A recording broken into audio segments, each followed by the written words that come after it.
एक बार की बात है, नारद जी महाराज हिमालय पर्वत पर तपस्या करने के लिए आए। वहां जब आए तो वहां की शोभा को देखा ना, तो नारद जी को लगा कि भगवान के ध्यान का बड़ा सुंदर स्थान है, और वहां समाधिस्थ हो गए महाराज। भगवान का ध्यान लगाया, समाधि में लीन हो गए।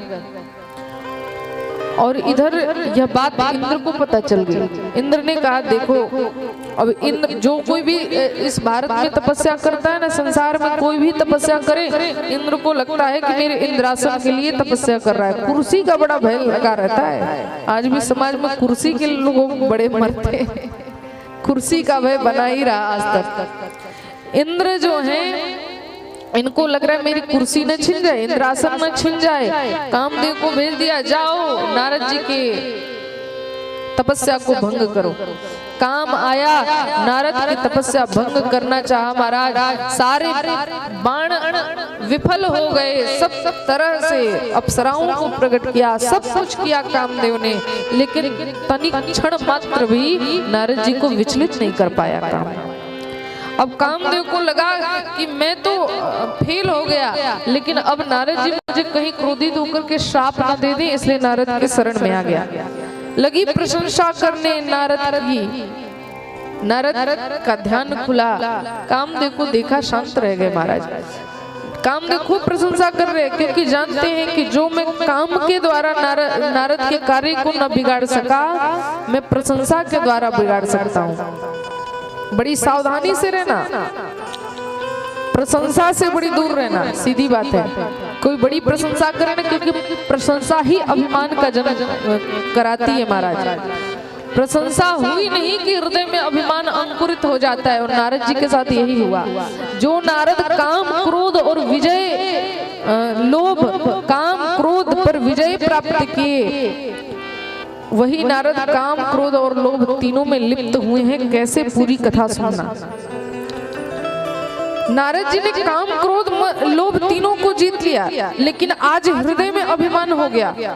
काम ने बड़ाई कर दी, अरे नारद जी आप तो धन्य हैं, अरे इस संसार में परमात्मा के सिवा किसी ने मुझे नहीं जीता था, लेकिन आज तो आप परमात्मा की श्रेणी में आ गए, आप मुझ पर विजय प्राप्त कर लिए। नारद जी के हृदय में तुरंत अभिमान आ गया, अरे काम, मैं केवल तुम्हें ही नहीं जीता, मैं तो क्रोध को भी जीता हूँ। देखो तुमने मुझ पर इतना अत्याचार किया, लेकिन फिर भी मुझे तुम पर क्रोध नहीं आया, अर्थात मैं काम विजयी ही नहीं, मैं क्रोध विजयी भी हूँ। और सुनो, मैं लोभ विजयी भी हूँ। जाकर के इंद्र से कह देना कि मुझे उसका इंद्रासन का कोई लोभ नहीं, इसलिए आज से तो मैं लोभ विजयी भी हो गया। अब काम यही तो करना चाहता था। नारद जी आज अभिमान के कारण फूले न समाये महाराज। और नारद जी ने कहा देखो, आज तो मैं भगवान की श्रेणी में आ गया। काम पर विजय पाने वाले भोलेनाथ हैं, इसलिए इनका एक नाम कामारी है। भगवान भोलेनाथ का कामारी नाम है, काम पर विजय प्राप्त किए हैं। तो ऐसा होता है ना कि समाज में जो रिकॉर्ड बना होता है, रिकॉर्ड को तोड़ने वाला जो है वो सोचता है कि रिकॉर्ड बनाने वाले के पास यह बात पहुंची कि नहीं पहुंची, आज मैं उसका भी रिकॉर्ड तोड़ दिया। नारद जी विचार कर रहे, भोलेनाथ के पास ये बात गई कि नहीं, अगर नहीं गई तो मुझे ही चलकर बताना चाहिए। और नारद जी महाराज कैलाश पर्वत पर आए, भोलेनाथ ने उठ करके स्वागत किया, महाराज आइए, संतों का दर्शन परम सौभाग्य की बात होती है, आइए बैठिए, विराजमान हुई महाराज। हे नारद जी, अब मैं आपसे राम कथा सुनना चाहता हूँ। नारद जी ने कथा तो सुनाई, लेकिन कथा की जगह आज राम कथा की जगह नारद जी ने काम कथा सुना दी। भोलेनाथ आज उदास हो गए महाराज, इतने उदास हुए कि नारद जी ये क्या किया आपने, जो आप भगवान के भक्त हैं, आपके भीतर इतना अभिमान। नारद ने पूछा कैसी लगी मेरी कथा? भोलेनाथ ने कहा बिल्कुल अच्छी नहीं लगी, और जाकर के ये बैकुंठनाथ के कान में तो चली भी ना जाए, इस बात का ध्यान रखना, नहीं तो वो आपको नहीं छोड़ेंगे। अब इधर नारद जी को लगा कि ये हमसे ईर्ष्या कर रहे हैं, आज इन पर भी मैं इनसे भी श्रेष्ठ हो गया, इसलिए मुझसे ईर्ष्या करें, इसीलिए सोच रहे हैं कि वैकुंठनाथ भगवान नारायण के पास ये बात ना पहुंच जाए। नारद जी तुरंत इस बात को मन में रख लिया और वैकुंठनाथ के पास पहुंचने जा रहे। महाराज एक बात कहूं आपसे, बड़ी सुंदर कथा है, चित्रकूट का प्रसंग है। कभी भी किसी की प्रशंसा से हृदय में अभिमान नहीं आना चाहिए। साधारण व्यक्ति यदि प्रशंसा करे तो अभिमान आ जाता है। आप विचार करें, जिसकी प्रशंसा स्वयं भगवान करे, झूठी प्रशंसा तो नहीं होगी, लेकिन फिर भी अभिमान नहीं आया।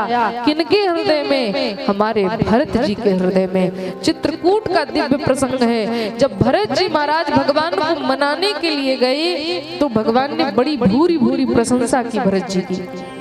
भरत जी से कहा कि भरत, तुम्हारे ही कारण तो आज यह धरती, ये पृथ्वी टिकी है। महाराज भरत भूमि रह राउर राखी। खूब भरत की प्रशंसा की। भरत जी ने हाथ जोड़ करके कहा, प्रभु यह बताओ, यदि कोई बंदर बड़ा सुंदर नृत्य करना जानता हो तो इसमें बंदर की विशेषता है या बंदर को नाच सिखाने वाले उस मदारी की विशेषता है? भगवान ने कहा, विशेषता तो उस मदारी की ही है।